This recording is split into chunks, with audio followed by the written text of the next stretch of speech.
Det er en falsemaskine, og vi skal indstille den til at lave en vikkelfals. Starter lige med her at gå ned og tænde for maskinen.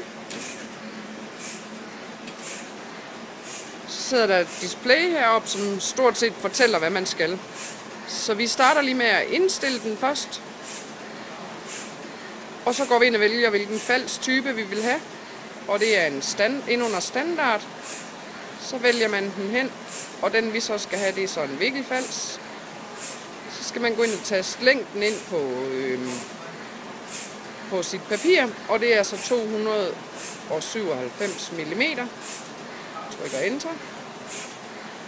Og så går vi ind og får den til at starte indstillingerne selv med at indstille falsen. Så vil den have, at vi skal starte med at køre.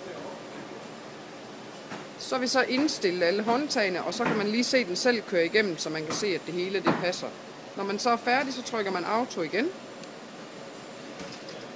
Så indstiller vi lige papiret, der hvor det kører igennem. Nu har vi jo en A4-ark, så de der trammer der, de passer cirka i bredden på papiret.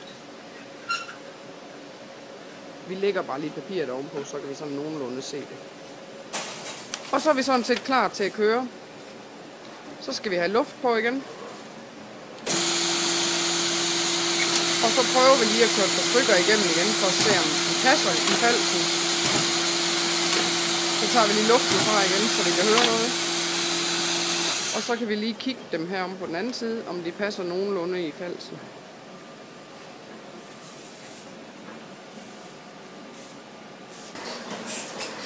Vi blev så enige om, at den ikke helt passede i falsen. Så kan man gå ind og rette det manuelt. Der går man så ind og trykker der oppe, og så kan man så køre den op eller ned, alt efter hvad vej den skal. Og vi er så enige om, at den skal så trykkes i plus. Så prøver vi lige at køre den lidt i plus. Og det var ikke så meget, så vi prøver bare lige at give den en halv mere. Sådan. Og så prøver vi lige at køre igen og se, om ikke det bliver bedre.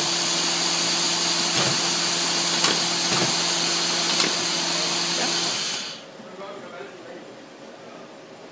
Får vi så lige herhen og kigger, om det ser bedre ud. Det er jo simpelthen helt perfekt. Så har vi faktisk lavet en vikkelfals. Det var det.